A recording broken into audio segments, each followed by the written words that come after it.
What is going on, guys? Welcome back to another video.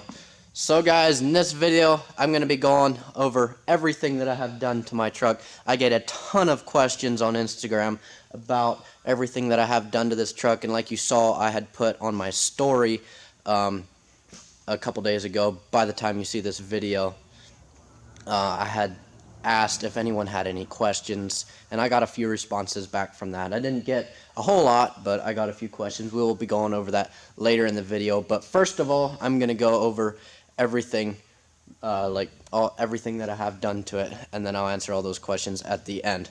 So we have, coming right up to the truck, first thing you're going to see is we have these Anzo headlights in the truck. Now this one has gotten some water in it. I don't know how that happened. I'm going to have to drain it out, clean it out. Like the first time it rained this winter, all summer it was pretty dry, but first time it rained, it got water in there, so I don't know what the deal is with that. So we're going to have to figure that out. Next, we have third gen polished wheels on it. Everybody, I get this question all the time. How do I fit those wheels?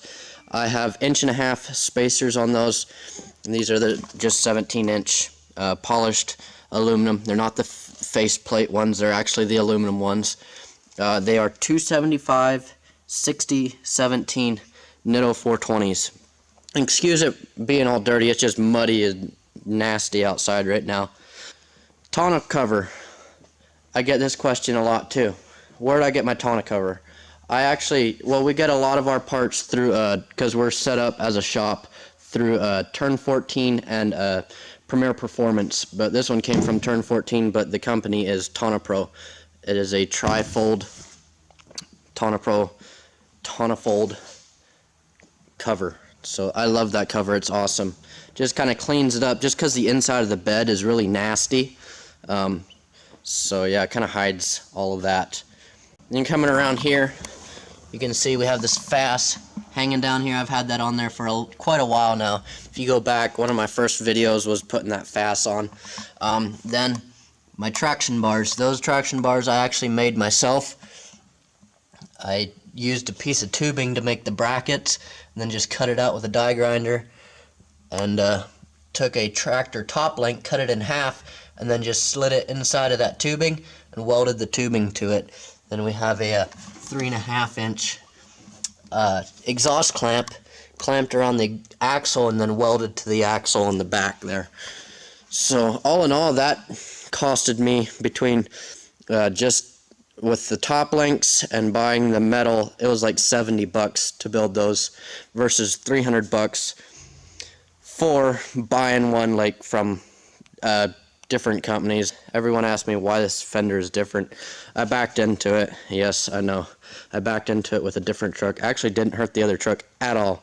And then we ordered paint, painted it ourselves with paint, with the paint code, that the factory paint code, which obviously, as you can see, is not the paint that this truck was repainted with once upon a time.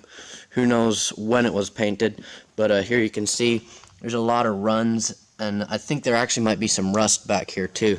On the other side, you can see here it's peeling, coming off, but then up here it has some runs there, and it's just nasty.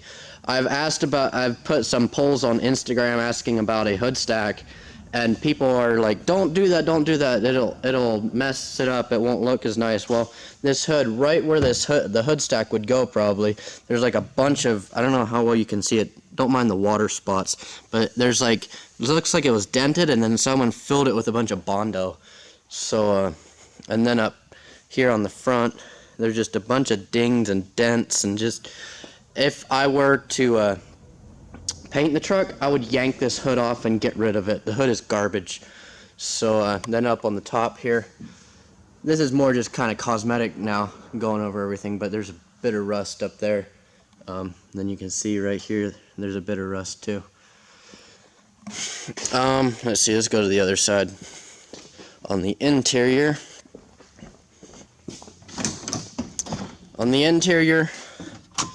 we have LED lights in the dash.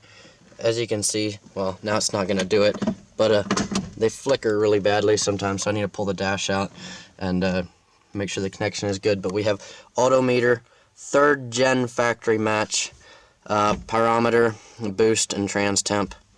There's my transmission controller.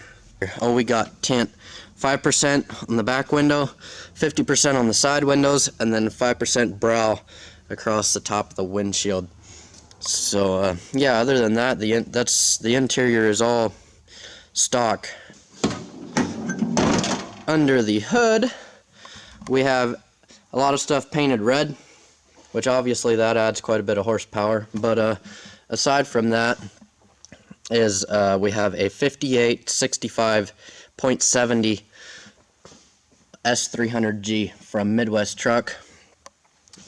Those guys right there, Cantrell, Iowa. Those guys make some really good turbos. If you're in the area and need any diesel performance work done on your truck, they're the only guys to go to.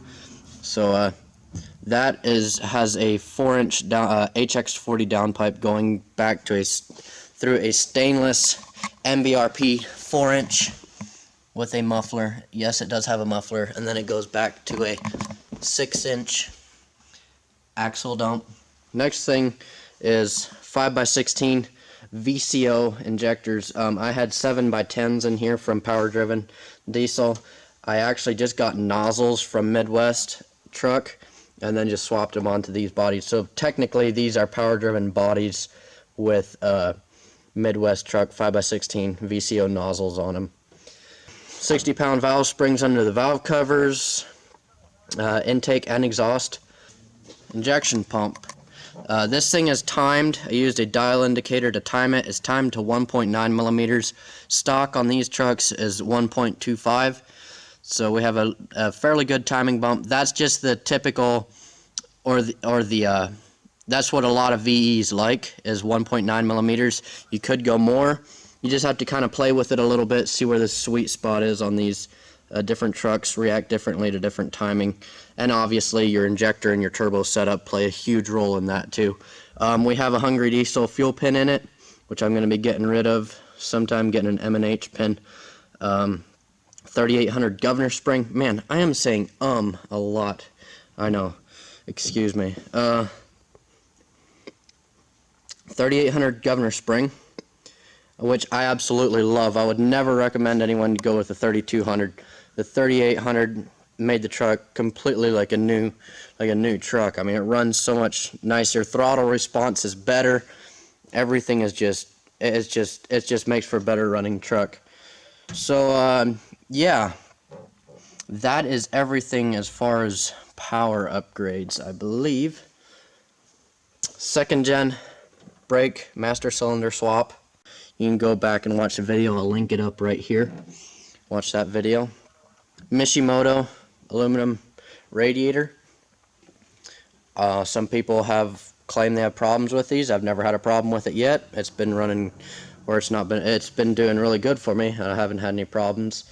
Then up front we have, I don't know how well you can see in there, but we have a 10x15 TCI transcooler with lines going directly to the trans. We deleted the heat exchanger. As you can see, it is no longer down there. We got rid of that. I never see cruising, even over some pretty decent hills, even beating on it pretty good. It never gets over like 125. Never see it over 125. So that's pretty good. At least I think it is. Only time I've seen it any higher than that is when we're at the track running it hard. I've seen 180, but that's the highest I've ever seen out of this thing. Now that is static temperature. That is I have the probe right in the back of the pan.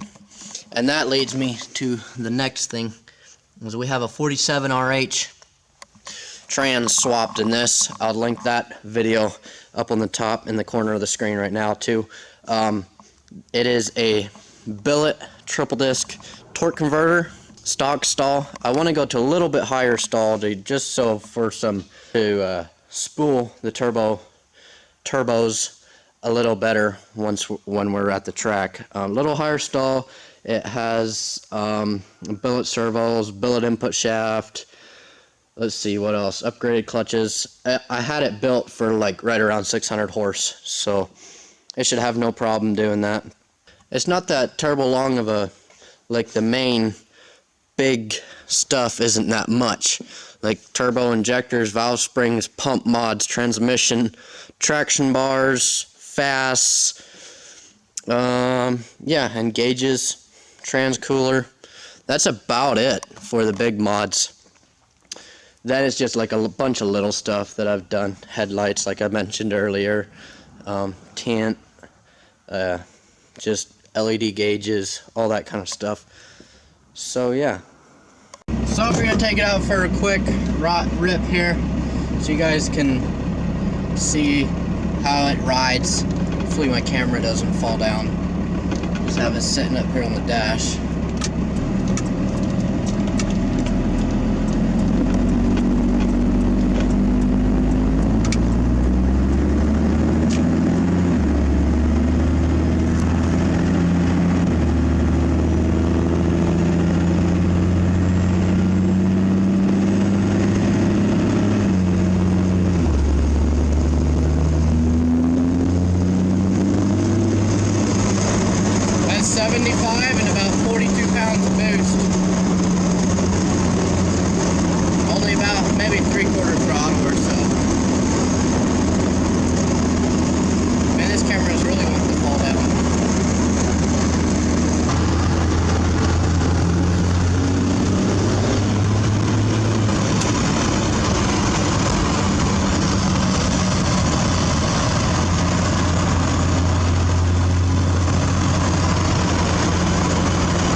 She gets rowdy when she wants to.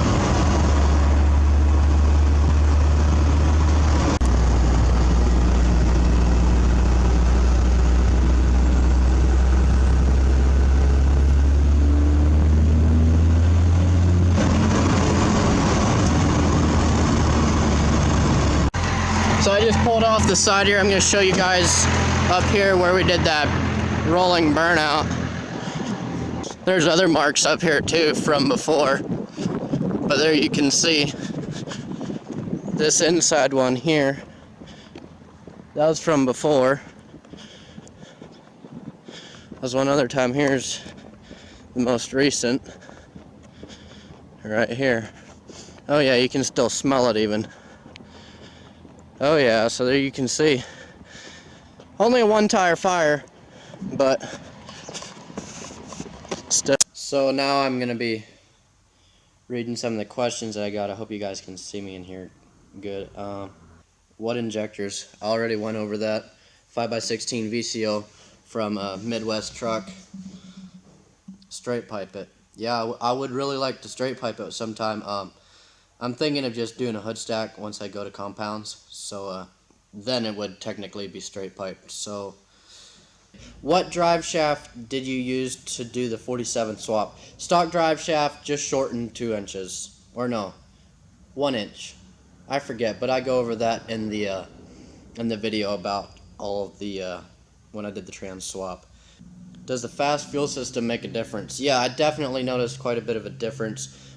So yes, the fast made a bit of a difference. The idle was a bit smoother afterwards. Just before, I think my stock lift pump might have been going out, but yeah. And I get this question a lot. Why don't I have an aftermarket intake like a what is it, the pusher intake, I believe?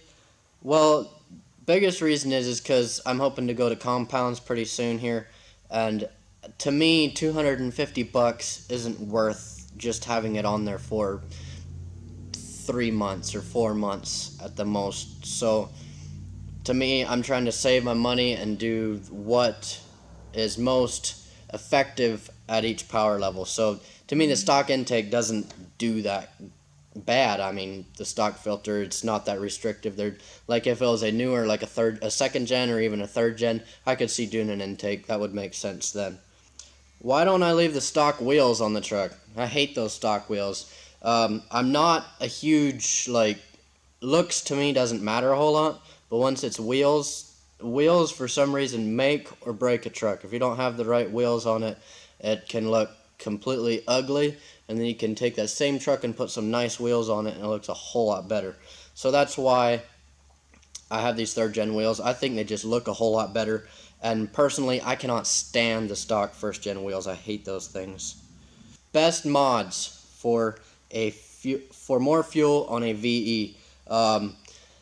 Turn in your fuel screw and get yourself a good fuel pin, or shave your stock one like I did for the first little bit, which it doesn't help a whole lot, but it does a little bit. Get a governor spring, get a 3200 if you're not wanting to go crazy. If you want a bit more power, get a 3800 or even a 4200, but make sure you have valve springs if you're going with a 38 or a 4200. I ran mine for a little bit without valve springs, but I did eventually put valve springs in it. And also bump the timing a little bit. If you don't want to get super technical and get the dial indicator, just move it up like 1/8 to 1/4 of an inch. That's close to where mine is set, and it's like 1.9 millimeters of timing. So guys, I hope that answered some of your questions. I hope you enjoyed the little walk around and the little intro that I did. If you guys have any more questions, feel free to drop them in the comments below. Make sure to go follow me on Instagram at _thatbluefirstgen_. So yeah, I hope you enjoyed it. Make sure to drop a like, drop a comment. Please subscribe if you're new around here, and we will see you guys in the next video.